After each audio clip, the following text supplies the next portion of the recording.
ولا خلق ذو اعتماد والصلاة والسلام والتحية والإكرام على نبي الرحمة وخازن المغفرة وقائد الخير والبركة ومنقذ العباد من الهلكة سيدنا ومولانا أبي القاسم محمد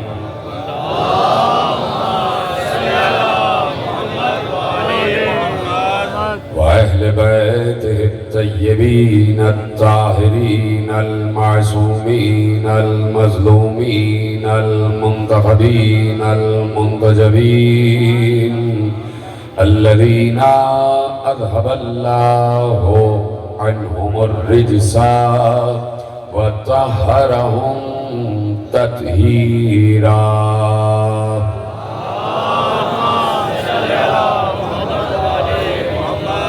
أما بعد فقد قال الله سبحانه وتعالى في محكم كتابه المجيد وفرقانه الحميد وقوله الحق بسم الله الرحمن الرحيم الذين آمنوا وتطمئن قلوبهم بذكر الله ألا بذكر الله تطمئن القلوب. صلوات علی محمد و آل محمد. 1448 ہجری کے عشرہ ماہ اذا کی مرکزی امام بارگاہ دھوبی گھاٹ فیصل آباد میں آپ حضرات چوتھی تقریر سماعت فرما رہے ہیں. پروردگار عالم نے ہمیں یہ توفیق عنایت فرمائی ہے کہ ہمیں وہ شعور، وہ تدبر، وہ تفکر، وہ تفہم، وہ تعقل اور وہ تدبر عنایت فرمایا ہے کہ جہاں ہم قرآن سے بھی سیکھتے ہیں، حدیث سے بھی سیکھتے ہیں، آثار صحابہ سے بھی سیکھتے ہیں، تمام آسمانی کتابوں سے بھی سیکھتے ہیں، راویوں کے علم سے سیکھتے ہیں، علم فلسفہ سے سیکھتے ہیں، علم منطق سے سیکھتے ہیں، علم کلام سے سیکھتے ہیں، علم بیان سے سیکھتے ہیں، علم آئمہ سے سیکھتے ہیں، علم عصمت سے سیکھتے ہیں، اللہ کے تمام فرمودات سے سیکھتے ہیں. اور جو سیکھتے ہیں وہ یہ ہے کہ جب بھی ذکر اہل بیت کہیں پر بھی ہوتا ہے تو یقیناً ہوتا تو وہ ذکر اہل بیت ہے، لیکن اس ذکر اہل بیت میں ذکر اللہ چھپا ہوا ہوتا ہے. کہ ہمیں یہ تربیت قول رسول، آیات قرآنی، آثار صحابہ اور ما سبق کتابوں سے ملتا ہے کہ جہاں نہ توریت، نہ زبور، نہ انجیل اور قرآن تو ہے ہی، وہ تینوں کتابیں بھی ذکر آل محمد سے خالی نہیں ہیں. سلامت رہیں اس نے جملے کو محفوظ کیا. توریت و زبور و انجیل بھی ذکر مصطفیٰ و آل مصطفیٰ سے خالی نہیں ہے. اور قرآن میں بھی اکثر کوٹیشنز ایسے ہیں کہ جو انجیل سے لیے گئے ہیں. اور چونکہ قرآن بھی اسی سلسلے کی ایک کتاب ہے، وہ کہ 3 کتابیں منسوخ ہو گئی، لیکن قرآن اسی سلسلے کی کتاب ہے، وہی فرمودات ہیں، وہی آثار ہیں. تو یقیناً وہ فرمودات ایسا نہیں ہے کہ توریت میں اللہ نے کچھ اور کہا ہو اور قرآن میں کچھ اور کہا ہو. توریت میں بھی اللہ واحد ہے، زبور میں بھی اللہ واحد ہے، انجیل میں بھی اللہ واحد ہے اور قرآن میں بھی اللہ واحد ہے. بس تینوں کی منسوخ ہونے کا سبب یہ ہوا کہ جب امت کار الہی اپنے ہاتھ میں لے لیتی ہے تو چاہے وہ 100 ہوں یا 3 ہوں اللہ منسوخ کر دیتا ہے.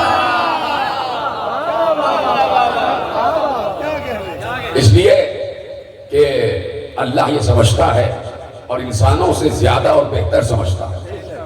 تو دیکھیے اکثر ہم عرض کرتے ہیں اور یہ ہمارا 1400 برس سے انداز ہے گفتگو کا کہ ہمارے پیشوا علماء اور ان علماء نے ائمہ سے جو عکس کیا اور ائمہ نے جو قرآن سے آیتیں ہمیں سنائیں، تو اس سے یہی صادر اور ثابت ہوتا ہے کہ ہم اللہ کی توحید بیان کرتے ہیں، مصطفیٰ کی رسالت بیان کرتے ہیں، اور مصطفیٰ کی رسالت ہدایت کے تحت بیان کرتے ہیں اور ہدایت نبوت کے تحت بیان کرتے ہیں۔ لیکن یہ بات ہمیں ایک اختصاص عطا کرتی ہے، ہمیں ایک اختصاص اور ایک استثناء عطا کرتی ہے کہ ہم اور ہم سے زیادہ کوئی ختم نبوت کا قائل نہیں ہے۔ ہم ختم نبوت کے قائل تو ہیں کہ پیغمبر کے بعد کوئی نبی نہیں ہے، یہ ہمارا ایمان ہے، اور جو بھی ختم نبوت کا منکر ہے وہ یقیناً کفر کے دائرے میں ہے۔ لیکن یہ عدل الہی ہے کہ اللہ نے نبوت تو ختم کر دی، لیکن غدیر میں بتا دیا کہ ہدایت ختم نہیں ہوگی، ہدایت جاری اور ساری رہے گی۔ اس کی وجہ یہ ہے کہ جب تک اللہ انسان بناتا رہے گا جب تک انسان کو ہدایت کی ضرورت رہے گی، انسان کو ہدایت کی ضرورت رہے گی۔ گو کہ عقل فیکٹریفٹڈ ہے، اللہ کی طرف سے لے کے آیا ہے، لیکن اس عقل کو چلانے کے طریقے انسان کو آنے چاہیے۔ اس عقل کو اس طرح چلایا جائے، انسان کو وہ طریقے آنے چاہیے، اور اس لیے ہدایت آتی رہتی ہے۔ اور اسی کو اللہ نے قرآن مجید میں بڑے آسان الفاظ میں کہہ دیا کہ تم کبھی بھی ہماری سنت و فطرت و آئین و قانون میں تبدیلی نہیں پاؤ گے۔ جو ہے گفتگو شروع ہو گئی ہے، لن تجد لسنت اللہ تبدیلا، تم ہماری فطرت میں، ہمارے قانون میں، ہمارے آئین میں، ہماری سنت میں کبھی تبدیلی نہیں پاؤ گے۔ یہ کون کہہ رہا ہے؟ سورہ نساء میں اللہ کہہ رہا ہے۔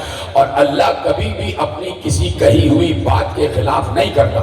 جب اس نے کہا ہے کہ ہمارے آئین میں تبدیلی نہیں ہوتی، تو آپ دیکھ رہے ہیں کہ تبدیلی نہیں ہوتی، زمین ویسے ہی گھوم رہی ہے، اللہ کا آئین ہے۔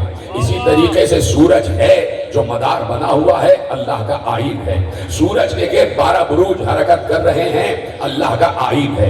نہ وہ کل بدلا، نہ آج بدلا، نہ قیامت تک بدلے گا۔ اسی طرح سورج والا پورا نظام بھی کسی کے گرد گھوم رہا ہے، یہ بھی اللہ کا آئین ہے، اور از ازل گھوم رہا ہے، تا ابد گھومتا رہے گا۔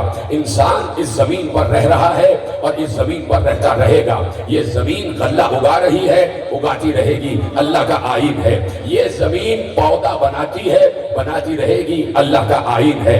پودا درخت میں تبدیل ہوتا رہے گا، اللہ کا آئین ہے۔ درخت میں پھول آتے رہیں گے، اللہ کا آئین ہے۔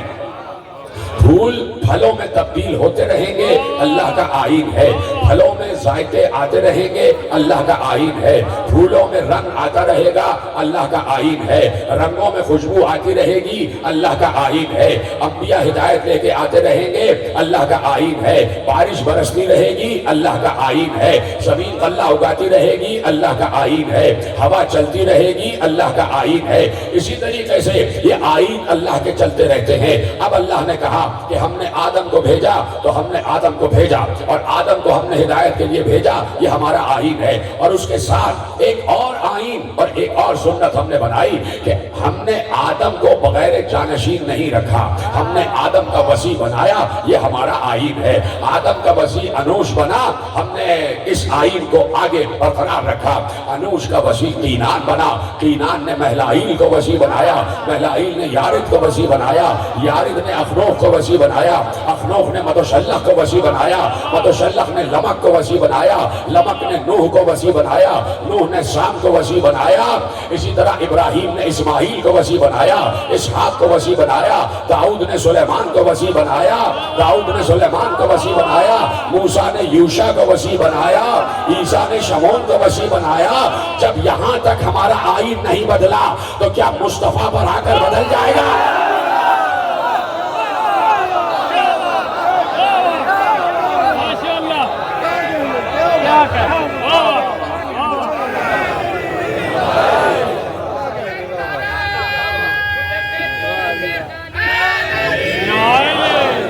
جب ہمارا آئین یہاں تک نہیں بدلا، عیسیٰ تک آ کر نہیں بدلا، کہ ہماری سنت، ہماری فطرت، ہمارا قانون، ہمارا آئین یہ کہتا ہے کہ جب بھی کوئی نبی آیا ہے اس کا وصی بنایا گیا، اس کا وسیع بنایا گیا ہے. کوئی بھی نبی بغیر وسیع نہیں ہے.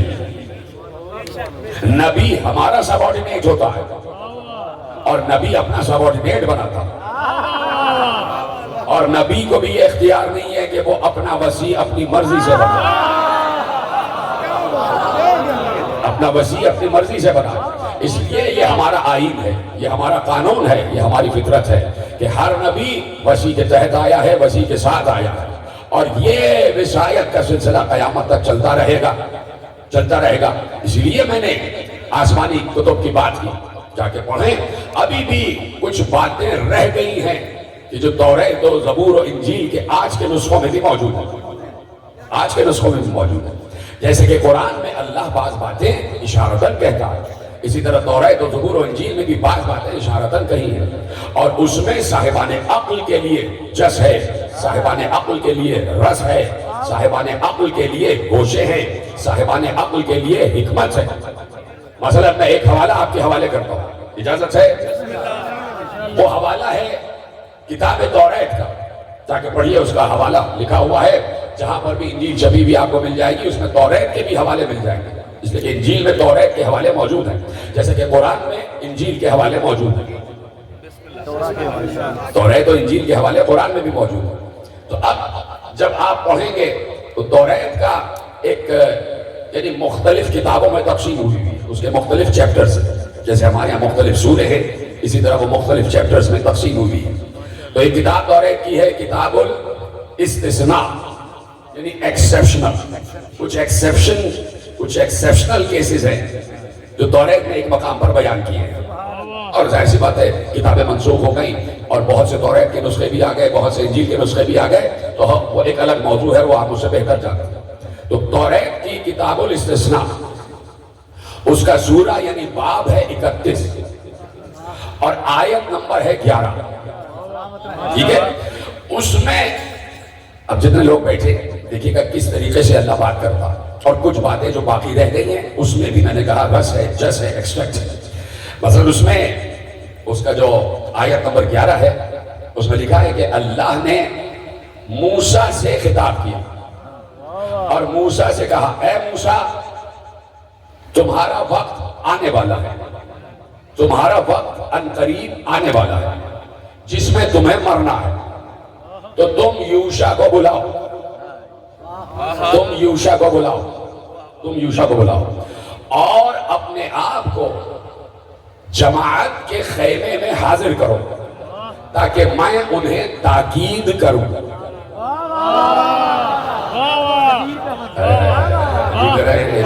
سلامت رہیں. اس طریقے سے سمجھے ہیں آپ. کہا کہ موسیٰ تم جانے والے ہو، تمہاری موت کے ایام قریب آ گئے ہیں. کیسے سمجھے ہیں آپ سے بہتر کون سمجھے گا؟ تمہاری موت کے ایام قریب آ گئے ہیں، اس لیے تم یوشع کو بلاؤ. یہ میں کہہ رہا ہوں تم، اور جو نسخے میں لکھا ہے کہ تو یوشع کو بلا.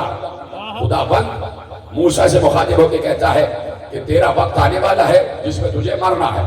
سو اب تو یوشع کو بلا اور اپنے آپ کو جماعت کے خیمے میں حاضر کر تاکہ میں جماعت کو تاکید کروں.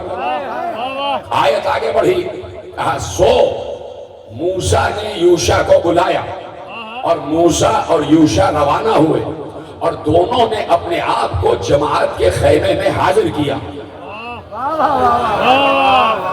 جماعت کے خیمے میں حاضر کیا اور اللہ نے تاکید فرمائی. یہاں تک آیت رک گئی. میں تو بعد میں کہہ رہا ہوں، آپ تو پہلے ہی پہنچ گئے. مفسرین نے اس آیت کی تفسیر میں، جو توراہ کی تفسیر میں لکھا ہے کہ یہ آیت وہ ہے کہ جب موسیٰ جا رہے تھے اور ان کے انتقال کا زمانہ قریب آ گیا تو اب موسیٰ کا جانشین ہے یوشع. یوشع کو بلایا، پوری قوم کو بلایا، پوری قوم حاضر ہو گئی اور موسیٰ نے یوشع کا ہاتھ بلند کر کے کہا میرے بعد میرا جانشین یہ ہے.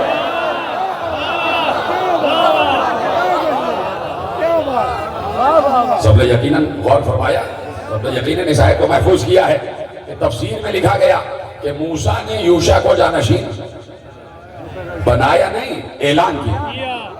اس لیے کہ بنا ہوا تو پہلے ہی تھا، بنا ہوا تو پہلے ہی تھا.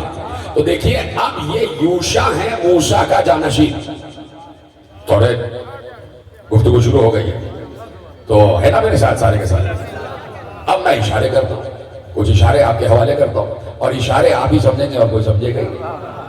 ٹھیک ہے, اجازت ہے؟ یوشع بن نون جناب موسیٰ کے وصی, موسیٰ کے پہلے وصی تھے ہارون, لیکن ہارون کا انتقال ہو گیا جناب موسیٰ کے دور میں. اور اللہ نے اسی لیے یہ بھی فطرت رکھی کہ ہارون کو ہم نے پہلے نومینیٹ کیا تھا کہ وہ موسیٰ کے وصی ہیں, لیکن موسیٰ کے دور میں انتقال کر گئے, پھر بھی ہم نے جانشینیت کی نومینیشن ختم نہیں کی, ہم نے پھر بھی جانشین رکھا. یوشع کو اپنا جانشین بناؤ, یوشع بن نون کو اپنا جانشین بناؤ. اور توریت میں جو لکھا ہے یشوع لکھا ہوا ہے, ہمارے یہاں وہ یوشع کہا جاتا ہے. تو اب جناب یوشع موسیٰ کے جانشین ہیں سب ساتھ, تھکے ہوئے تو نہیں ہیں, پریشان تو نہیں ہیں, کسی فلسفے کے بارے میں تو نہیں سوچ رہے, کوئی منطق فلسفہ کوئی پریشانی تو نہیں ہے سب کو ماشاءاللہ ہے نا, سب بیٹھے تھے. اور میں بھی کوئی فلسفہ بیان کرنے کا عادی تو ہوں نہیں, اور نہ یہ منبر فلسفے کا متحمل ہو سکتا ہے, اس لیے کہ 10 دن صرف فلسفہ ذکر علی ہی بیان کیا ہے بس, اور کوئی فلسفہ نہیں. تو اب جناب یوشع وصی ہیں, تیار ہیں سننے کے لیے؟ اشارے آپ سمجھتے چلے جائیں. اچھا دیکھیے, چلیے یہ بات میں کہوں گا, ایک بات میرے ذہن میں آ گئی جناب یوشع کے لیے. تو اب جناب یوشع ہیں موسیٰ کے وصی, ٹھیک ہے. جب جناب موسیٰ اس دنیا سے چلے گئے تو اب یوشع جانشین ہیں, ان کے بعد ان کے سبارڈینیٹ ہیں, ان کے بعد قوم کو سپروائز کر رہے ہیں. یعنی اللہ قوم کو وداؤٹ سپرویژن نہیں رکھتا, اور سپرویژن بھی اس کی آنکھوں سے ہوتی ہے. یعنی ہر دور میں ایک عین اللہ ضرور رہتا ہے, ادھر سلامت رہتا ہے, ہر دور میں ایک عین اللہ ضرور رہتا ہے کہ جو سپروائز کرتا رہے قوم کو کہ یہ کام صحیح کر رہے ہیں, یہ صحیح چل رہے ہیں, یہ نہیں. تو اب چلے گئے جناب موسیٰ, یوشع کی ہدایت کا زمانہ آ گیا, اور ایسے میں جب جناب یوشع نے دعویٰ کیا میں ہوں وصی, اور جناب موسیٰ نے پوری قوم کے سامنے مجھے وصی نومینیٹ کیا تھا, تو جناب موسیٰ کی ایک زوجہ تھی, انہوں نے جناب یوشع کی وزارت کو نہیں مانا,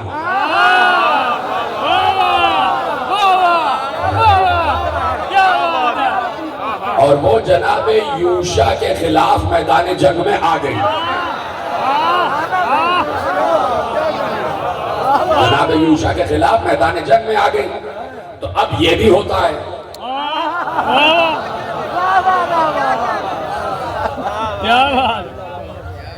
چلے آپ بھی خاموش ہو جائیں, میں بھی خاموش ہو جائیں.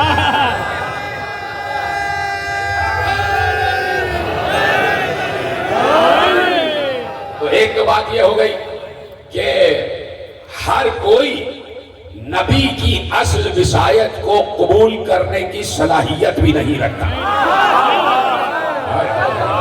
کس نے جملہ محفوظ کیا اور کس نے نہیں کیا؟ وصایت اصلی کو تسلیم کرنے اور اسے قبول کرنے کی صلاحیت کسی کسی میں ہوتی ہے, اور وہ من جانب اللہ ہوتی ہے. اسی لیے اللہ نے قرآن کریم میں ایک سورہ ایسا رکھا, 114 سورے ہیں قرآن میں, کوئی سورہ 2 مرتبہ نازل نہیں ہوا سوائے سورہ فاتحہ کے. کوئی ہے سمجھنے والا بات کو؟ کوئی سورہ 2 مرتبہ نازل نہیں ہوا سوائے سورہ حمد کے, اور اللہ نے اسے اسی لیے سبع من المثانی کہا کہ 2 مرتبہ جو 7 آیتیں نازل ہوئی, 2 مرتبہ 7 آیتیں نازل ہوئی. اب 2 مرتبہ 7 آیتیں نازل ہوئی تو 7 اور 7 14 ہوتے ہیں.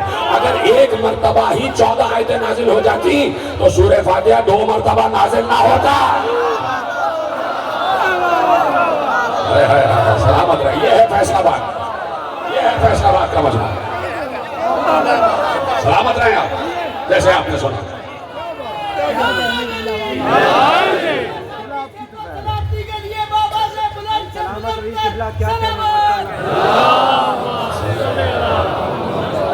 بھائی خوش ہو جائیں آپ, اور آپ نے واقعی مجھے بھی خوش کر دیا. جیسے آپ نے سنا ہے کہ اگر ایک ہی مرتبہ ایک ساتھ 14 آیتیں نازل ہو جاتی تو کبھی یہ سورہ 2 مرتبہ نازل نہ ہوتا.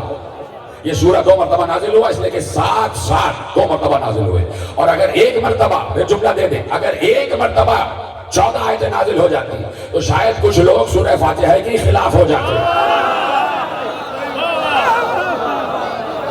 اس لیے اللہ نے انتظام رکھا کہ 2 مرتبہ سورہ فاتحہ نازل ہوا اور 2 مرتبہ تاکیداً نازل ہوا. اور شاید اس کے کئی وجوہات ہو سکتے ہیں، اور میرا بھی ایک نقطہ آپ سمجھ لیں اور اس کو قبول کر لیں کہ یقیناً بار بار تاکید کی گئی، بار بار تاکید کی گئی. سورہ 2 مرتبہ نازل ہوا اور 2 مرتبہ نازل ہونے کے بعد اللہ نے کہا نازل تو 2 مرتبہ کیا ہے لیکن دن میں 5 وقت پڑھنا ہے.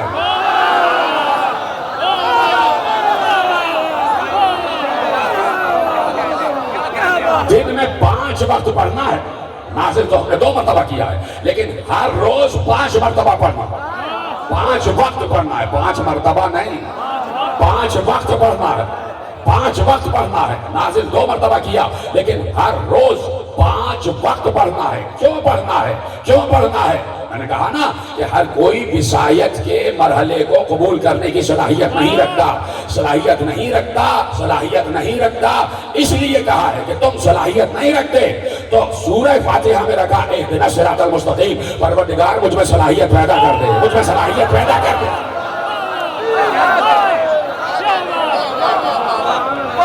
سلامت رہے پروردگار، مجھ میں وصایت جو تیری طرف سے ہے اس کو قبول کرنے کی صلاحیت پیدا کر دے. اہدنا الصراط المستقیم. اس کے کئی معنی ہو سکتے ہیں، ایک معنی میں نے آپ کے حوالے کر دیا. تو جناب یوشع کے اختلاف کی منزل پر آ گئے اور کچھ لوگوں نے قبول نہ کیا اور میدان جنگ برپا ہو گیا. تو اللہ نے یہ قرآن میں کہہ دیا اور اپنے نبی کو مخاطب کر کے کہا اور نبی کی قوم کو، نبی کی امت کو مخاطب کر کے کہا اِنَّا أَرْسَلْنَا إِلَيْكُمْ رَسُولًا شَاهِدًا عَلَيْكُمْ کما ارسلنا الی فرعون رسولا. اے نبی کی امت، ہم نے تمہاری طرف ویسا ہی رسول بھیجا جیسا فرعون کی طرف موسیٰ کو بھیجا تھا. جیسے فرعون کی طرف رسول بھیجا تھا یعنی موسیٰ کو بھیجا تھا. باتیں سمجھ میں آ رہی ہیں؟ ایسی بات ہے کہ اب تفصیل کی ضرورت ہی نہیں ہے، اتنے پڑھے لکھے لوگ بیٹھے ہیں تو میں کہ پرائمری کی کلاس تھوڑی سجاؤں گا. اور سمجھ جائیں جو کہنا چاہ رہا تھا اور جو کہنا چاہ رہا ہوں، اور آپ کے کھلتے چہرے مسکراتے بتا رہے ہیں کہ آپ سمجھ رہے ہیں اور آپ بتا رہے ہیں کہ قبلہ ہم سمجھ گئے، آپ آگے بڑھتے جائیے اور ہم آپ کے ساتھ ساتھ ہیں. تو اب جناب یوشع ہیں، جناب یوشع ہیں اور جناب یوشع کا اختلاف ہوا اور ایک جنگ ہوئی کہ جو جناب موسیٰ کی زوجہ سے ہوئی. ٹھیک ہے، اب ایک بار عمالقہ سے جنگ ہوئی.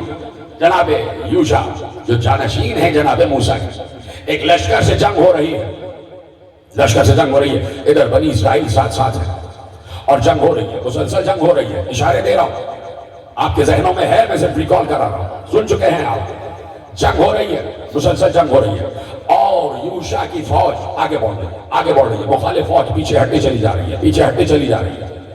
اور بس چند لمحے رہ گئے کہ مخالف فوج پر قابو پانے اور فتح ہو جائے مقدر جناب یوشع کی. جناب یوشع نے دیکھا کہ جمعے کا دن ہے اور سورج غروب ہونے والا، اور جیسے ہی سورج غروب ہوگا ہفتے کا دن لگ جائے گا، اور جب ہفتے کا دن لگ جائے گا تو بنی اسرائیل تلوار پھینک دیں گے. اس لیے کہ ہفتے کا دن ان کے لیے مقدس دن ہے اور وہ ہفتے کو جنگ نہیں کرتے. اب جناب یوشع کو یہ بھی پریشانی ہے کہ فتح قریب ہے اور سورج بھی غروب ہونے والا. جب سورج غروب ہو جائے گا تو ہفتے کی شب لگ جائے گی، اور جب ہفتے کی شب لگ جائے گی تو میری قوم تلوار پھینک دے گی، اور جب تلوار پھینک دے گی تو ہوتی ہوئی فتح رک جائے گی. اب کیا کریں؟ جناب یوشع نے ایک بار سورج کی طرف اشارہ کر کے کہا جہاں ہے وہاں سے واپس آ جا.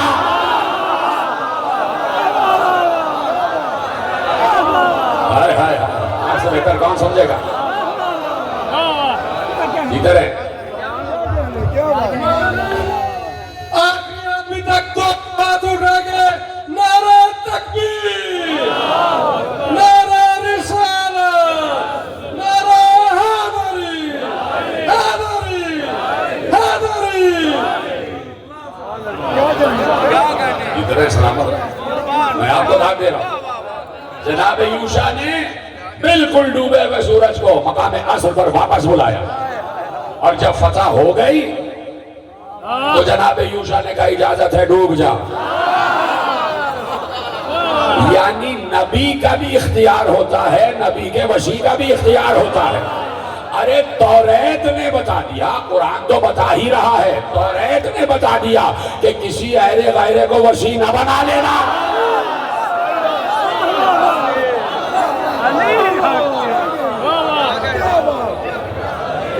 کیا کہنے سبحان اللہ، واہ واہ واہ، کیا کہنے۔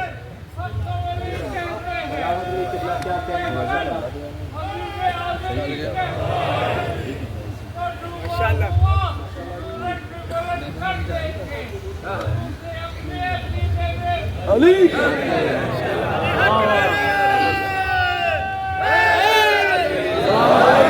توجہ فرما لیا آپ نے کہ وسیع نبی کے پاس یہ صلاحیت اور یہ قوت، یہ اختیار، یہ اقتدار، یہ معجزہ ہوتا ہے کہ وہ چاہے تو اللہ کی بنائی ہوئی اور فطرت کی رکھی ہوئی اشیاء کو اپنے دست تصرف میں استعمال کرتا ہے، اور جس طرح نبی کی اطاعت پوری تمام اشیاء پر واجب ہے، اسی طرح وسیع نبی کی اطاعت بھی تمام اشیاء پر واجب ہے۔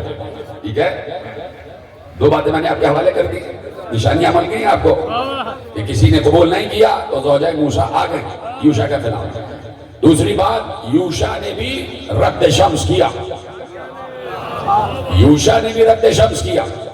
اب ایک جملہ اور لے جائیے کہ جناب موسیٰ جب چلے اور مرج البحرین کی کیفیت، اس پر پوری تقریر میں 10 سال پہلے کر چکا، جو حضرات موجود تھے ان کو یاد ہوگا کہ کس طریقے سے جناب موسیٰ چلے ہیں اور اس آب حیات کے کنارے پہنچے ہیں، اور وہ جو مچھلی تھی اور وہ سارے معاملات میں بتا چکا، اور ساتھ میں جناب یوشع بھی ہیں۔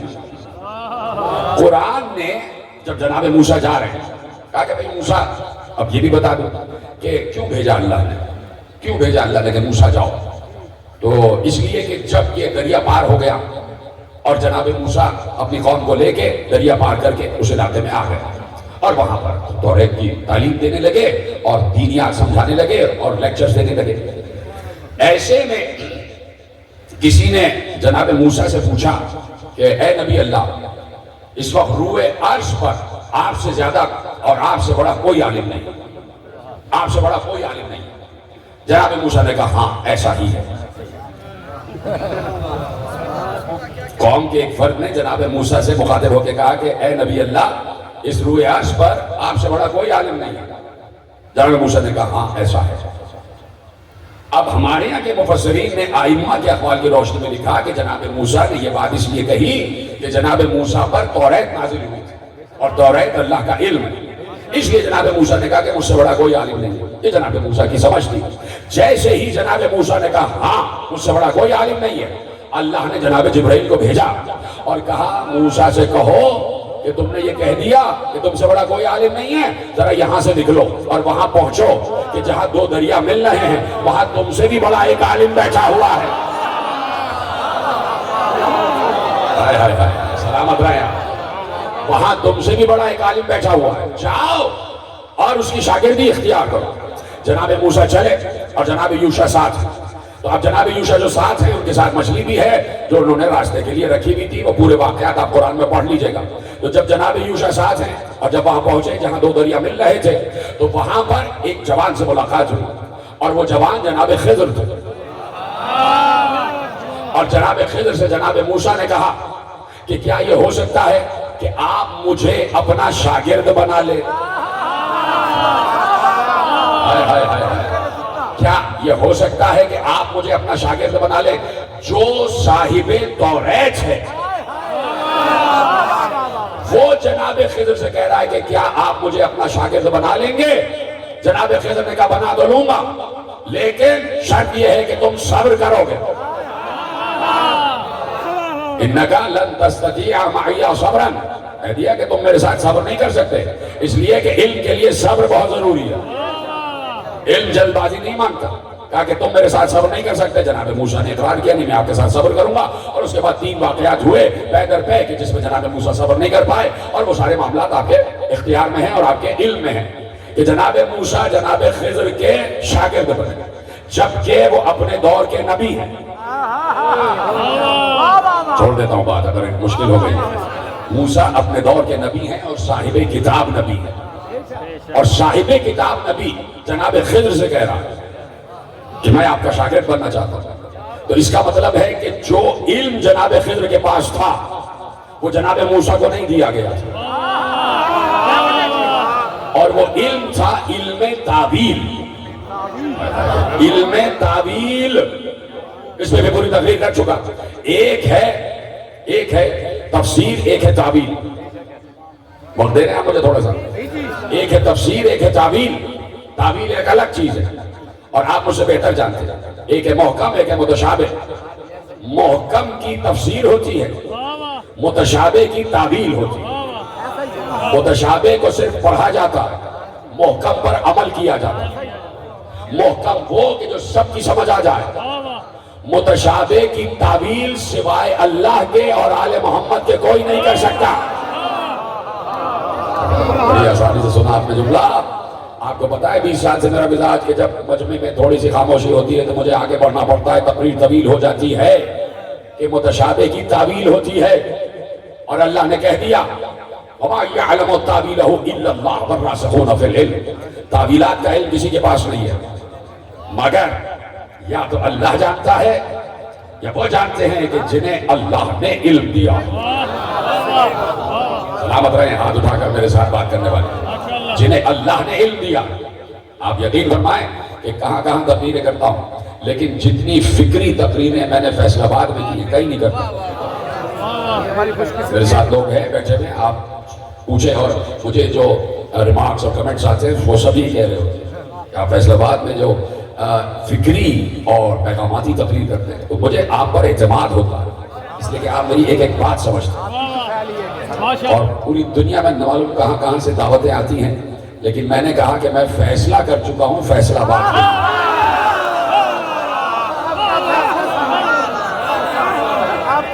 آپ کی سماعتوں پر مجھے بڑا اعتماد ہے، اس لیے آپ سے گفتگو کرتا ہوں اور تھوڑا سا آپ کا وقت لے لیتا ہوں. اور مجھے معلوم ہے کہ آپ اس وقت اور اس سخت موسم میں یقیناً اس وقت تو بادل ہیں لیکن موسم سخت ہے اور گرمی ہے یقیناً، لیکن آپ چونکہ سخی ہیں اور سخی کے ماننے والے ہیں تو وقت تو آپ کے پاس ہے، تھوڑا سا مجھے دے دیں گے وقت. تو تعبیلات متشابہات کی ہوتی ہیں اور تفسیر محکمات کی ہوتی ہیں یہ جو سب کی سمجھ میں آ جاتی ہیں، اور جو متشابہات ہوتی ہیں کہ جو بظاہر کچھ دکھائی دیں لیکن پیچھے کچھ اور معنی ہوتے ہیں تو وہ ہوتی ہے متشابہ. اور اس کو صرف پڑھنا ہے، اس میں صرف ایمان لانا ہے، عمل نہیں ہوتا جب تک کوئی عالم تعبیلات اس کی تعبیل نہ بتا دے. اجازت ہے؟ دیکھیے میں سامنے کی آیت پڑھتا ہوں. یہ بچے بیٹھے، 2-4 بچے بیٹھے، ان سے بھی پوچھوں گا ابھی کہ بسم اللہ الرحمن الرحیم اِنَّا أَنزَلْنَاهُ فِي لَيْلَةِ الْقَدْرِ. کسی بچے سے پوچھیں بیٹا اس کا کیا مطلب ہے؟ وہ کہے گا بڑی صاف اور آسان آیت ہے کہ ہم نے اس کو شب قدر میں نازل کیا. میں کہوں گا بیٹے یہ اس کو کیا ہے؟ اس کو کا مطلب قرآن، کہ ہم نے اس قرآن کو شب قدر میں نازل کیا. بڑی سادی سی واضح بڑی محکم آیت ہے، سمجھ میں آنے والی ہے. تو میں کہوں گا بیٹے ذرا دوسری آیت پڑھو وَمَا أَدْرَاكَ مَا لَيْلَةُ الْقَدْرِ. کیا جانو شب قدر کیا ہے؟ ابھی تک تو سورہ قدر کی پہلی آیت محکم تھی، اِنَّا أَنزَلْنَاهُ فِي لَيْلَةِ الْقَدْرِ محکم تھی، سامنے کی بات ہے، سمجھ میں آ رہی ہے کہ رمضان کی آخری 3 طاق راتوں میں لیلۃ القدر ہوتی ہے جس میں اولی الامر پر امر خدا اترتا ہے، امر خدا میں مخلوقات کی قسمت کے فیصلے اترتے ہیں اور 3 راتوں میں تلاش کیا جاتا ہے. بڑی آسان آیت ہے. لیکن دوسری آیت وَمَا أَدْرَاكَ مَا لَيْلَةُ الْقَدْرِ تو دوسری نے پہلے کو بھی متشابہ بنا دیا. اب اس کی تفسیر نہیں ہوگی، اس کی تعبیل ہوگی. اب بتا رہا ہوں تعبیر کیا ہے، تفسیر کیا ہے. لیلۃ القدر قدر والی رات، بظاہر کو یہی مطلب ہے لیلۃ القدر یعنی قدر والی رات. اور جب اللہ کہتے ہیں وَمَا أَدْرَاكَ مَا لَيْلَةُ الْقَدْرِ تم کیا جانو کہ شب قدر کیا ہے، تو اب یہ متشابہ ہو گئی. تو اب کسی ملا سے نہ پوچھنا، کسی مفتی سے نہ پوچھنا، کسی مولوی سے نہ پوچھنا، صرف اس سے پوچھنا کہ جو راسخون فی العلم ہے، جو علم لدنی کا مالک ہے. جناب خضر جو اللہ نے موسیٰ کو خضر کے پاس بھیجا ہے تو جناب خضر کے لیے بھی یہی کہا کہ وہ جوان وہ ہے جس کے پاس ہمارا دیا ہوا علم ہے، علم لدنی کا مالک ہے. تو جس کے پاس اللہ کا دیا ہوا علم ہوتا ہے وہ محکم کا بھی مفسر ہوتا ہے اور متشابہات کی بھی تعویل جانتا ہے. تو اب وما ادراک ما لیلۃ القدر، تم کیا جانو شب قدر کیا ہے. تو اب تم کہتے رہو کہ شب قدر شب قدر شب قدر، تین تاکراتیں تین تاکراتیں تین تاکراتیں. اللہ بار بار کہے گا تم کیا جانو تم کیا جانو تم کیا جانو. تو اب چلو نا راسخون فی العلم کے پاس چلو، راسخون فی العلم کے پاس چلو. ابو بشیر پہنچا میرے چھٹے امام کے پاس اور کہا مولا لیلۃ القدر ہے کیا؟ کہا لیلۃ القدر بظاہر شب قدر، لیکن لیلۃ القدر میری دادی فاطمہ زہرا.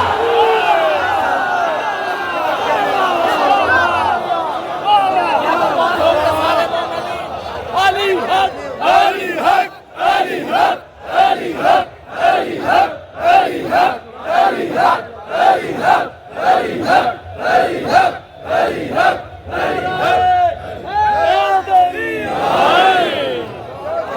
سلامت رہے آپ، سلامت رہے. اب سمجھ میں آیا کہ تعویلات کسے کہتے ہیں؟ اب سمجھ میں آیا متشابہات کسے کہتے ہیں؟ اور متشابہات کی تفسیر پر پابندی ہے. خبردار کوئی اپنی مرضی سے متشابہات کی طرف نہ جائے، اپنی مرضی سے تعویلات نہ کرے جب تک اللہ نہ بتا دے یا وہ نہ بتا دے جنہیں اللہ نے بتا دیا. اب مثلا بات آ گئی ہے تو ایک جملہ اور لے جائیے، سارا جو کچھ پڑھنا تھا ابھی چھوڑ دیا میں نے. اب جب بات آ ہی گئی ہے تو چلو ہم اور آپ چلتے ہیں کسی وادی مدح علی میں چلتے ہیں. اب تو بات آ گئی نا، چھوڑ دیا میں نے سارا میٹر. پھر کل عرض کر دیں گے کہ یہ سب آپ کے لیے ہوتا ہے اور آپ کی وجہ سے ہوتا ہے کہ بھائی قرآن میں کتنے حروف مقطعات ہیں. مقطعات کتنے سارے؟ 29 سوروں میں مقطعات سے شروع ہو رہے ہیں. 29 سورے حروف مقطعات سے شروع ہو رہے ہیں. مقطعات تو بچے کو معلوم، الف لام میم، الف لام میم را، پھر الف لام میم، الف لام میم صاد، صاد نون ہا میم عین سین قاف، کاف ہا یا عین صاد صاد. دیکھ رہے ہیں آپ کہ کتنے سورے ہیں کہ جو حروف مقطعات، مقطعات یعنی قطع شدہ، ٹکڑے ٹکڑے ٹکڑے ٹکڑے، بظاہر جن کو ملاؤ تو کچھ نہ بنے، بظاہر ان ٹکڑوں کو ملاؤ تو کچھ نہ بنے، لیکن مقطعات ہے. یعنی کوئی ایسی عبارت ہے ان میں چھپی ہوئی جسے اللہ نے ٹکڑوں میں تقسیم کیا. ہائے ہائے ہائے ہائے، ادھر ہے. سلامت رہا، سلامت رہا. یعنی حروف مقطعات قطع شدہ حروف، یعنی اللہ نے کسی عبارت کو ٹکڑے ٹکڑوں میں تقسیم کر دیا اور اللہ یہ بتانا چاہتا ہے کہ اس کا علم ہمارے پاس ہے. حروف مقطعات قطع شدہ حروف. اور مفسرین نے بالاتفاق کہا کہ یہ حروف مقطعات ہیں اور ان کے پیچھے کیا راز چھپا ہے یہ صرف اللہ جانتا ہے. لکھا ہوا ہے مفسرین نے اور آپ مجھ سے بہتر جانتے ہیں. اب جملہ میں آپ کے حوالے کر دیتا ہوں، اجازت ہے؟ اور دیکھیے میں آیت پڑھوں گا اور آپ پہنچ جائیں گے کہ میں کیا کہنا چاہ رہا ہوں. مفسرین نے لکھا کہ یہ حروف مقطعات یہ متشابہات ہیں اور یہ صرف اللہ جانتا ہے کہ ان حروف مقطعات کے پیچھے کیا چھپا ہوا ہے، صرف اللہ کو پتہ ہے. لیکن یہ حروف مقطعات قرآن میں ہے، یعنی کتاب میں ہے، اور وہ یہ کہنا چاہ رہے ہیں کہ کتاب کے ان حروف کے معنی اللہ جانتا ہے. ٹھیک ہے؟ اب میں کیسے عرض کروں کہ اللہ نے ایک بار قرآن میں کہا کہ سلیمان نے کہا کہ کون ہے جو تخت لے کر آئے گا، تو قال عفریت من الجن انا آتیک بہ قبل ان یرتد من مقامہ. ایک عفریت جن نے کہا کہ اس سے پہلے کہ آپ کا دربار برخاست ہو میں تخت لے آؤں گا. جناب سلیمان نے کہا اتنی دیر میں نہیں. اس کا مطلب ہے سلیمان کو معلوم ہے کہ اس سے بھی جلدی آ سکتا ہے، اور جب جانتے ہیں کہ اس سے جلدی آ سکتا ہے تو لا بھی سکتے ہیں، لیکن دنیا کو بتانا چاہتے ہیں. ہر نبی دنیا کو بتانا چاہتا ہے کہ جانے والا ہوں ذرا غدیر تو دیکھ جاؤ، ذرا میری بات میری غدیر تو دیکھ جاؤ کہ کوئی اور ہے، کوئی اور ہے.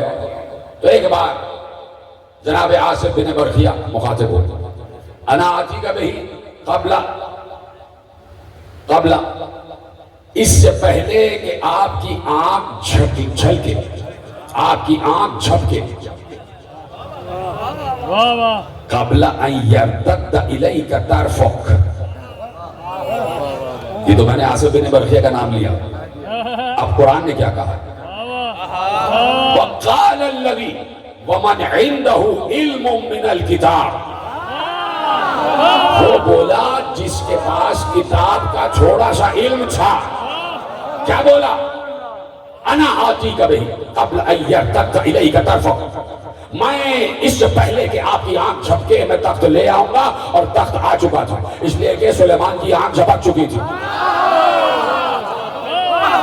تخت آ چکا تھا۔ تو کیا ہے؟ قال الذی ومن عنده علم من الکتاب، جس کے پاس کتاب میں سے علم تھا، وہ پلک جھپکتے میں تخت بلقیس لے آیا۔ اور ایک بات اللہ نے قرآن میں ارشاد فرمایا، اے نبی، یہ کافر اور یہ منافق آپ کے پاس آ کے کہتے ہیں کہ آپ رسول نہیں ہیں، تو ان سے کہہ دو کہ میری رسالت پر دو گواہ کافی ہیں، ایک اللہ اور ایک جس کے پاس پوری کتاب کا علم ہے۔ جی سلامت رہیں، آپ سلامت رہیں۔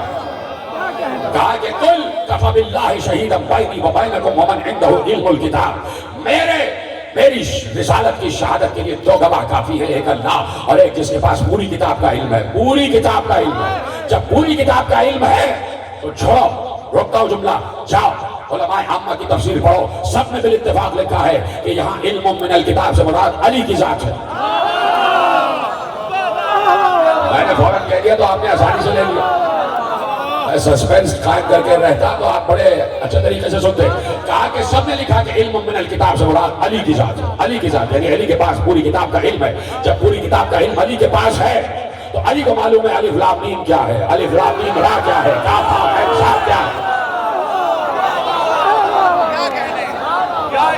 صاد کیا ہے، نون کیا ہے، ہا میم کیا ہے، ہا میم عین سین قاف کیا ہے، اس لیے کہ اسی کتاب میں تو یہ حروف مقطعات ہیں۔ ارے چھوڑو، یہ تو علی ہے، یہ تو بہت بلند ہے، بہت بلند ہے۔ ہمارے مفسرین اور سارے مفسرین اکٹھا ہو گئے اور سب نے ان حروف کو جمع کیا، اور جمع کرنے کے بعد چاہا کہ عبارتیں بنائی جائیں، عبارتیں بنائی جائیں۔ بڑے جانتے ہیں مجھ سے بہتر، بچوں کے لیے عرض کر رہا ہوں، کوئی نئی بات نہیں کر رہا، بڑی مشہور بات آپ کے حوالے کر رہا ہوں کہ علماء نے چاہا کہ اس کو ملا کے کوئی عبارتیں بنائی جائیں، بناتے گئے بناتے گئے بناتے گئے، یعنی جیسے بہت سے آپ فارمیشنز بناتے ہیں نا، کمپیوٹر کو کچھ لفظ دے دیجئے کہ بھائی اس کے فارمیشن بناتے جاؤ، تو کئی فارمیشن بنا دیتا ہے۔ مثلا جیسے قرآن اندازی ہوتی ہے تو اس میں کئی کروڑ نمبر ہوتے ہیں، وہ نمبر بناتا جاتا ہے بناتا جاتا ہے بناتا جاتا ہے۔ جیسے یہاں فیصل آباد میں نہ معلوم کتنی لاکھوں گاڑیاں ہوں گی، ہر گاڑی کا نمبر الگ ہے، یہ کمپیوٹر جو ہے فارمیشنز بناتا جا رہا ہے بناتا جا رہا ہے، ہر نمبر الگ ہر نمبر الگ، ٹھیک ہے۔ اسی طرح علماء بیٹھ گئے، سارے حروف مقطعات کو جمع کیا اور چاہا کہ اس سے کوئی عبارت بن جائے، کوشش کرتے رہے کوشش کرتے رہے کوشش کرتے رہے۔ 87 ارب 76 کروڑ 81 لاکھ 70,000 اور 200 جملے بنے۔ آسانی سن لیں گے، 87 ارب 76 کروڑ 81 لاکھ 70,000 200 جملے بنے، لیکن کسی بھی جملے کا کوئی مطلب نہیں، سب محمل جملے، سب محمل جملے، کوئی جملہ کوئی بھی جملہ بامانی اور با مطلب جملہ نہیں بنا، بناتے گئے بناتے گئے بناتے گئے، یہاں تک کہ 87 ارب جملے بن گئے، 76 کروڑ جملے بن گئے، 81 لاکھ جملے بن گئے، 70,000 200 جملے بن گئے۔ علماء سر پکڑ کے بیٹھ گئے کہ کوئی جملہ بنی نہیں رہا، کوئی جملہ بنی نہیں رہا۔ ایک بار ملا فیض کاشانی جو ہمارے یہاں کا بڑا مفسر ہے، اس نے کہا ان 87 ارب 76 کروڑ 81 لاکھ 70,000 200 عبارتوں میں صرف ایک جملہ بنا کہ جس کے مطلب نکلتے ہیں، اور وہ جملہ یہ ہے کہ صراط علی حقا نمسکہ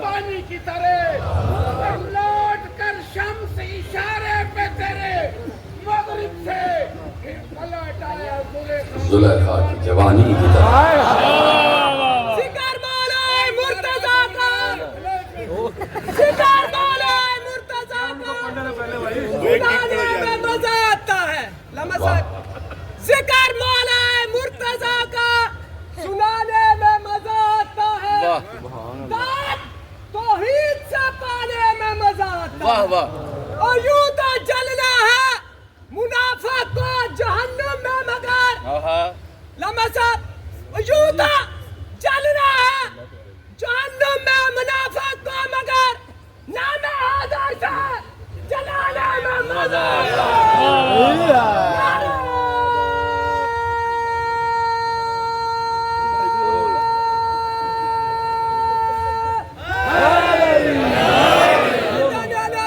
دشمنوں پر لعنت، یا محمد و آل محمد بلند تر صلوات۔ بسم اللہ۔ میں چاہتا ہوں کہ آپ کی محنت، آپ کی جو گفتگو معرفت سے بڑی اس کو خراج تحسین پیش کیا جائے، اور ان کسانوں کی نمائندگی کرتے ہوئے آپ نے ایک نعرہ لگانا ہے، آپ کی آواز نجف کی وادی میں گونجنی چاہیے۔ میں کسی نعرہ لگائے گا علی حق،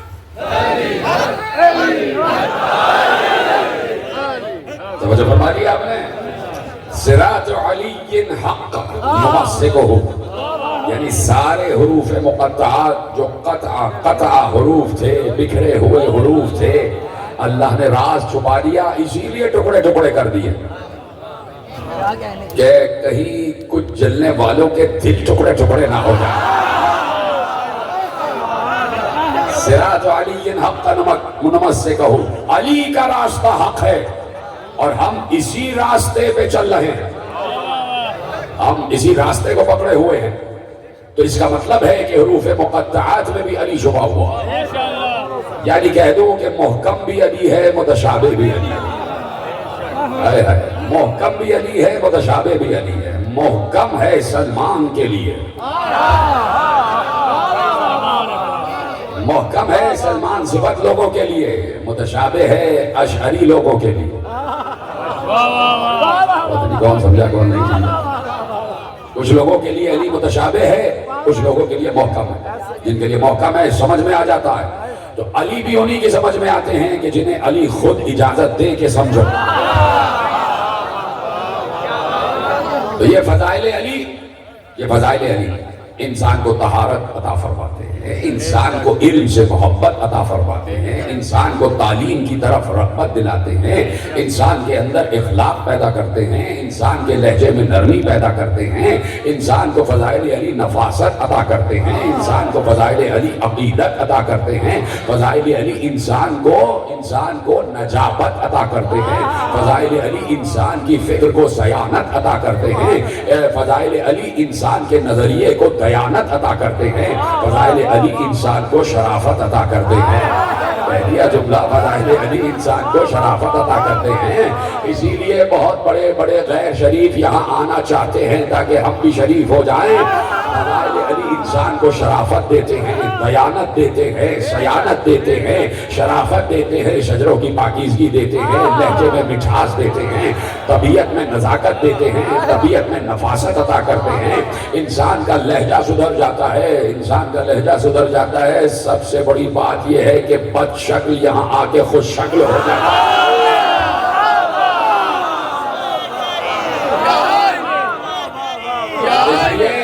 علی کا ذکر نہیں ہے، اللہ کے چہرے کا ذکر ہے۔ اللہ کے چہرے سے زیادہ حسین کون ہوگا؟ کون ہوگا؟ اس لیے کہہ دیا کہ یہاں کا ہر بڑے سے بڑا محمد اور ہر چھوٹے سے چھوٹا محمد اور ہر بڑے سے بڑا اور چھوٹے سے چھوٹا علی، سب کے سب علی ہیں، اور اسی گھر میں علویت ہے، اسی گھر میں محمدیت ہے۔ حقیقت محمدیہ جاننا ہے تو علی کے گھر والوں سے جاننا، حقیقت علویہ جاننا ہے تو علی کے گھر والوں سے جاننا۔ یہ آل ابراہیم ہے، یہ آل ابراہیم ہے، اور محمد ہی آل ابراہیم ہے، اور اسی لیے اس گھر میں جب مسلم آئے تو مسلم نے دو بچوں کے نام محمد اور ابراہیم رکھے کہ ایک ہی گھر میں محمد بھی آ گئے، ایک ہی گھر میں ابراہیم بھی آ گئے۔ جہاں آپ جب اس مقام پر کہ جہاں ان دو بچوں کے روزے بنے ہوئے ہیں، اب چپ نہ رہنا، اس لیے کہ 7 اور 8 برس کی عمریں ہیں، چھوٹے چھوٹے بچے، اور تمہارے دل اسی لیے نرم پیدا کیے گئے ہیں کہ آل محمد کے بچوں کے جب مصائب پڑھے جائیں تو گریے کا حق ادا کر لینا، اس لیے کہ اس گھر کے بڑے تو غریب الوطن ہیں ہی، یہاں کے بچے بھی غریب الوطن ہیں، غریب الوطن مسلم کے بچے وطن سے چھوٹے ہوئے، اور وطن سے چھوٹ کر پردیس میں آئے تو باپ سے بھی چھوٹ گئے، یعنی قید میں ہیں۔ کیا عجیب ستم ہے، کیا گزری ہے بچوں پر، قید میں ہیں، کوفے ہی میں قید میں ہیں۔ اس سے وعدہ کرتے ہو کہ جو میں جملہ کہنے جا رہا ہوں اس پر سب ایک مرتبہ ہائے ضرور کہنا۔ اب جو میں جملہ کہنے جا رہا ہوں بڑا کڑا جملہ ہے کہ مسلم کے بچے محمد و ابراہیم قید میں ہیں اور کوفے ہی میں قید میں ہیں، اور جو کوفے کا بازار ہے اس سے ملا ہوا گھر ہے جس میں قید میں ہے، اور اسی بازار سے بچوں کی ماں قید ہو کے گزر رہی ہے۔ آیا کہ یہ آیا تمہیں؟ اسی بازار سے بچوں کی ماں سربراہ قیدی بن کے گزر رہی ہے، اور بچوں کو پتہ ہی نہیں کہ ہماری ماں اسی بازار سے قیدی بنا کے گزاری جا رہی ہے۔ ایک جملہ اور سن لو گے کہ اسی کوفے میں بچوں کے باپ مسلم کا لاشا لٹکا رہا، اور پورا سال بچے کہتے رہے بھائی پاپا کی بہت یاد آ رہی ہے، بھائی اماں کی بہت یاد آ رہی ہے۔ بچوں کو کیا پتا کہ ماں یہاں سے سربراہ قیدی بنا کے گزار دی گئی اور باپ کا لاشا کوفے کی گلیوں میں گھسیٹا جاتا رہا، بچوں کو خبر ہی نہیں کہ باپ ذبح کر دیا گیا اور ماں شام میں قید ہے اور بچے یہاں کوفے میں قید ہیں۔ اور میرے عزیزوں، عجیب تاریخ اسلام ہے کہ جس نے آل محمد کے ساتھ کیا کیا سلوک کیا ہے۔ چھوٹے سے بچے ہو گئے رہا، اس طرح رہا ہوئے، سب تفصیل تمہیں معلوم ہے، لیکن ہائے وہ جو ایک منصوبہ لوح قدرت پہ لکھا ہوا ہے، بچے اسی مشیت کے تحت چل رہے ہیں، رات بھر چلتے رہے، راستہ بھٹک گئے، صبح ہوئے تو دیکھا دونوں نے ایک دوسرے سے کہا بھائی ہم تو کوفے ہی میں ہیں، گھر سے باہر ہی نہ نکل پائے، کدے کو چھپ جاتے ہیں۔ ابن زیاد کے سپاہی ہمیں ڈھونڈ رہے ہیں، درخت پہ چڑھ گئے، شام ہوگی پھر اتریں گے اور اندھیرے میں پھر راستہ تلاش کریں گے۔ ایک کنیز آئی، پانی بھر رہی تھی، دریا کی سطح پر اس کو 2 چاند سے عکس نظر آ رہے ہیں۔ اس نے دیکھا تو بچوں کی شبیہیں نظر آ رہی ہیں پانی پر۔ اس نے اب جو درخت کی طرف دیکھا تو دیکھا 2 ننھے سے شہزادے بیٹھے، 7 اور 8 برس کے خوبصورت بچے، جن کی لمبی لمبی زلفیں دوش تک آئی ہوئی، چاند سے روشن چہرے۔ سمجھ گئی کسی بڑے عظیم اور امیر گھرانے کے بچے، بادشاہوں کے اولاد شہزادے ہیں۔ گردن اٹھا کے کہا کہ بچوں کہاں اوپر بیٹھے ہو، گر جاؤ گے، زخمی ہو جاؤ گے، نیچے آ جاؤ۔ تقریباً 1 سال کے بعد بچوں نے پیار بھرا لہجہ سنا، بچوں نے پیار بھرا لہجہ سنا، آ گئے، نیچے آ گئے۔ کنیز نے کہا بچوں کون ہو، تمہارا گھر کہاں ہے؟ بچوں نے آہستہ سے کہا ہمارا کوفے میں گھر نہیں ہے۔ کہا ماں باپ کہاں ہیں؟ کہا کچھ نہیں پتا کہ بابا کہاں ہیں، کچھ نہیں پتا کہ اماں کہاں ہیں، بابا کے ساتھ آئے تھے بچھڑ گئے، 1 برس ہو گیا، کوئی خبر نہیں۔ کہا بچوں تمہارے لہجے سے معلوم ہوتا ہے تم کوفے کے نہیں ہو، لگتا ہے تم مدینے کے رہنے والے، بتاؤ کون ہو؟ تو بچوں نے کہا کہ جان کی امان دو گی تو بتائیں گے۔ تمہیں امان ہے؟ میں کچھ نہیں کہوں گی۔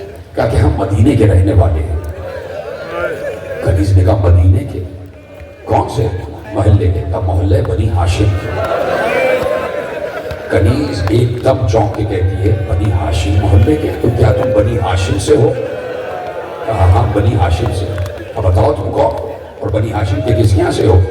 کہا کہ تم نے جناب مسلم کا نام سنا ہے؟ کہا ہاں وہ سفیر حسین تھے۔ کہا ہاں اسی مسلم کے بچے محمد و ابراہیم۔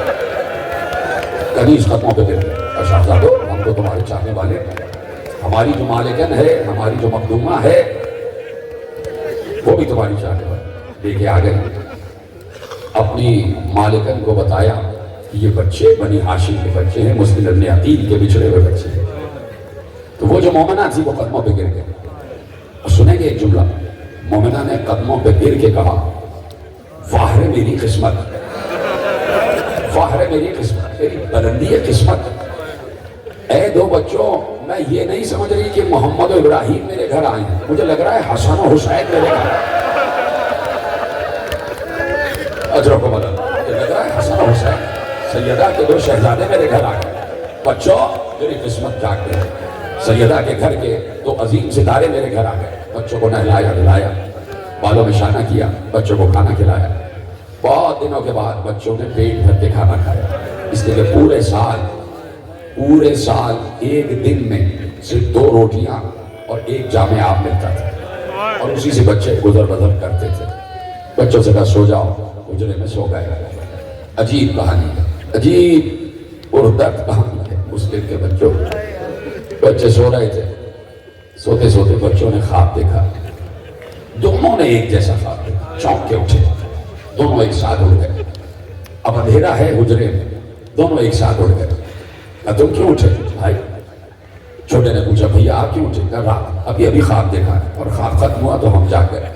بڑے نے چھوٹے سے کہا تم بتاؤ محمد ابراہیم، تم بتاؤ کیا خواب دیکھا؟ کہا بھیا میں نے خواب دیکھا ہے کہ جنت ہے، عرش اعظم ہے، اور اس پر کرسی لگی ہے، اس پہ رسول اللہ بیٹھے ہوئے اور سارے بنی ہاشم بھی بیٹھے ہوئے، سارے ائمہ بیٹھے ہوئے۔ ایسے میں نے دیکھا کہ ہمارے بابا مسلم آ گئے،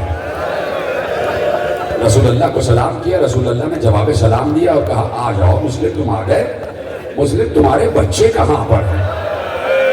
تو ہمارے بابا مسلم نے نانا رسول اللہ سے کہا کہ میرے دونوں بچے بس آنے ہی والے ہیں، بھیا لگتا ہے یہ رات ہماری آخری رات ہے۔ محمد نے کہا کہ بھائی میں نے بھی یہی خواب دیکھا ہے۔ دونوں ایک دوسرے سے لپٹ کے رو رہے تھے، جب رو رہے تھے اور بات کر رہے تھے اسی وقت حارث ملعون گھر میں داخل ہوا۔ اس کو اس حجرے سے بچوں کے رونے کی آواز آئی۔ اس نے اپنی ساس سے پوچھا کہ کون ہے اس حجرے میں؟ کہا نہیں میرے کان بج رہے، کوئی نہیں ہے۔ کہا نہیں میرے آواز آ رہی ہے، آواز آ رہی ہے۔ ساس نے کہا یہاں سے ہٹ جا، کوئی نہیں ہے۔ ایک بار اس نے دروازے کو توڑنے کے انداز میں دھکا دیا، دروازہ کھلا، کمرہ بالکل اندھیرا تھا، کوئی سنائی نہیں دے رہا تھا، کوئی سجھائی نہیں دے رہا تھا۔ حارث ٹٹولتا ہوا آگے بڑھا، ٹٹولتا ہوا آگے بڑھا اور دونوں ہاتھوں سے ٹٹولتا ہوا آگے بڑھ رہا تھا۔ اچانک دونوں بھائیوں کے سروں پر اس کا ہاتھ گیا، دونوں بھائیوں کی زلفیں اس کے ہاتھ میں آ گئی، اور جب زلفیں ہاتھ میں آئی تو اس نے کہا یہ تو جیتے جاگتے بچے معلوم ہو رہے ہیں۔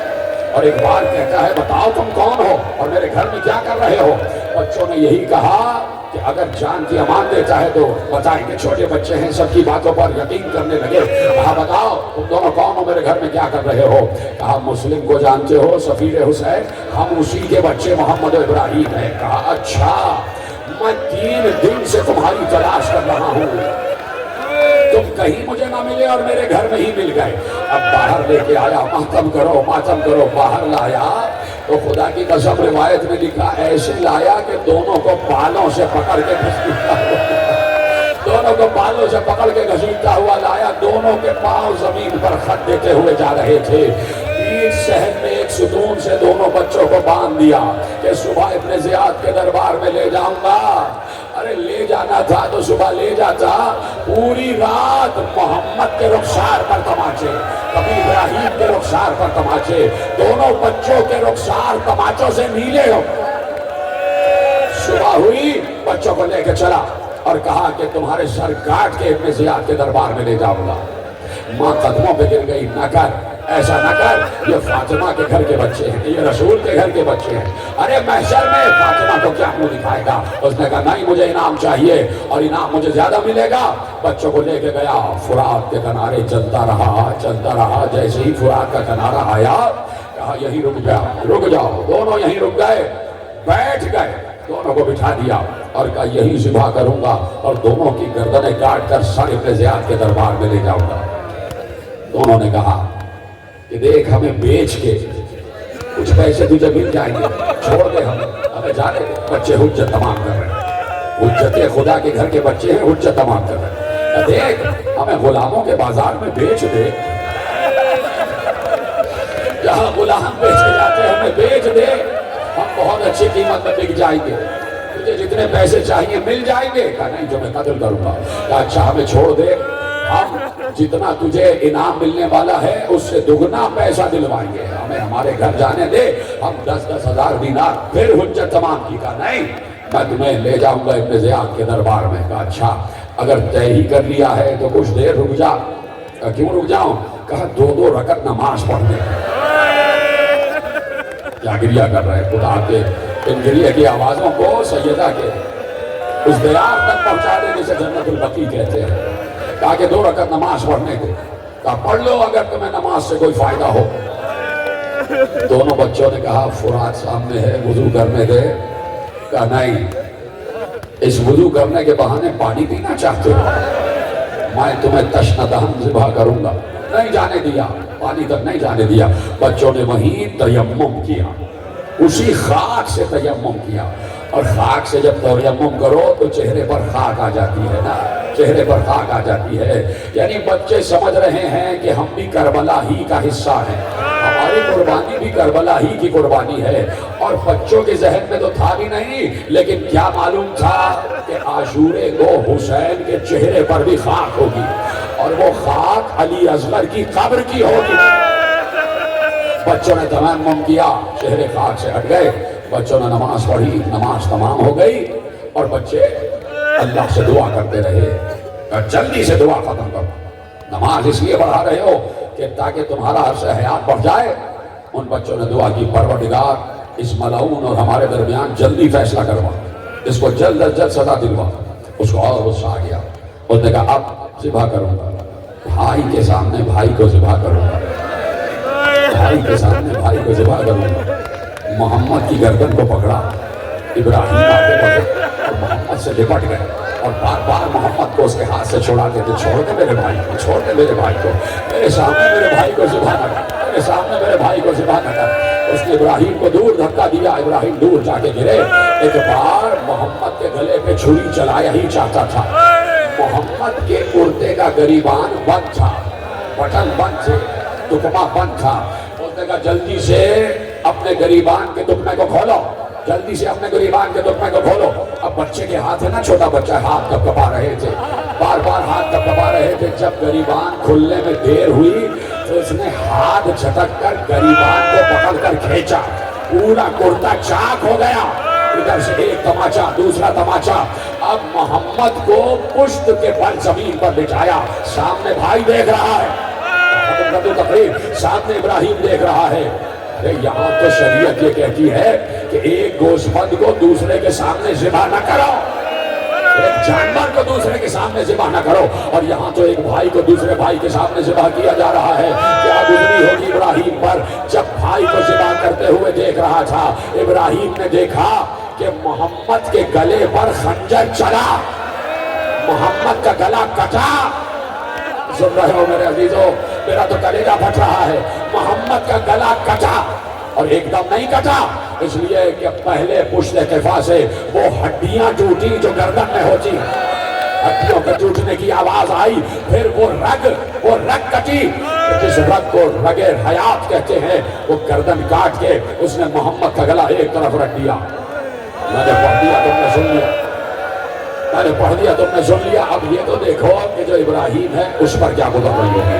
جب بھائی کا کٹا ہوا سر زمین پر رکھا ہوا دیکھ رہا ہے، وہ بھائی اٹھا اور محمد کے خون میں غوطے لگانے لگا، کبھی اپنے بڑے بھائی کے جسم کو چومتا ہے، کبھی بڑے بھائی کے سر کو چومتا ہے۔ ایک بار حارث آگے بڑھا، ابراہیم کو بالوں سے پکڑا، دور جھٹکا دے کے پھینکا، اور وہاں پہنچا، پھر ابراہیم کے گلے کو بھی گھمایا، گھمانے کے بعد زمین پر لٹھایا، لٹانے کے بعد ابراہیم کے گلے کو بھی قطع کر دیا، دونوں بھائیوں کے سروں کو ایک طرف رکھ دیا، دونوں کے جسموں کو اٹھایا، فرات میں پھینک دیا، دونوں کے جسم ایک دوسرے سے بغل گیر ہو گئے، دونوں بھائی ایک دوسرے سے لپٹ گئے۔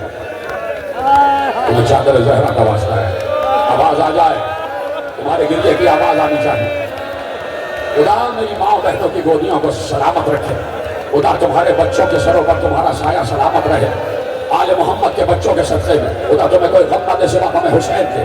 دو ننھے ننھے کٹے ہوئے گلے سامنے رکھے تھے، اس نے دونوں سروں کو اٹھانے کے بعد دو زنبیلوں میں ڈالا، دو بوریوں میں ڈالا، دو تھیلوں میں ڈالا اور ڈال کے چلا ابن زیاد کے دربار میں پہنچا۔ دربان سے کہا، حاکم سے کہو کہ ایک شخص آیا ہے تیرے لیے قیمتی تحفہ لایا، قیمتی تحفہ لایا ہے۔ دربان نے آ کے بتایا باہر ایک شخص کھڑا ہے، اس کے ہاتھ میں دو تھیلے ہیں اور وہ کہتا ہے ابن زیاد کے لیے قیمتی تحفہ لایا ہوں۔ ابن زیاد نے کہا بلاؤ کون ہے؟ جیسے ہی دربار میں داخل ہوا، ہاتھ میں دو تھیلے تھے، ان تھیلوں کے نیچے سے تازہ تازہ لہو ٹپک رہا تھا، تازہ تازہ لہو ٹپک رہا تھا۔ تھیلے لے کے آیا، کہا تو کون ہے؟ حارث ہو۔ کہا کیا لایا؟ کہا تو خوش ہو جائے گا، ایسا انعام لایا ہوں، ایسا تحفہ لایا ہوں، ایسا ہدیہ لایا ہوں۔ ابن زیاد نے کہا دکھا کیا لے کے آیا ہے؟ اس نے تھیلوں کو زمین پہ رکھا، ایک تھیلا کھولا، دوسرا تھیلا کھولا، دونوں میں ہاتھ ڈالا، کٹے ہوئے سر برآمد ہوئے، دونوں کو زلفوں سے پکڑے ہوئے ایسے دربار میں اوپر اٹھایا اور ہلا ہلا کے کہتا تھا یہ ہیں تحفے، یہ ہیں تحفے۔ ارے بچے اتنے معصوم تھے، اتنے حسین تھے کہ بے اختیار ابن زیاد کھڑا ہو گیا اور کھڑے ہو کے کہتا ہے او ظالم، کس ماں کی گود اجاڑ کے آ گیا؟ کس ماں کی گود اجاڑ کے آ گیا؟ کہا ابن زیاد یہ مسلم کے بچے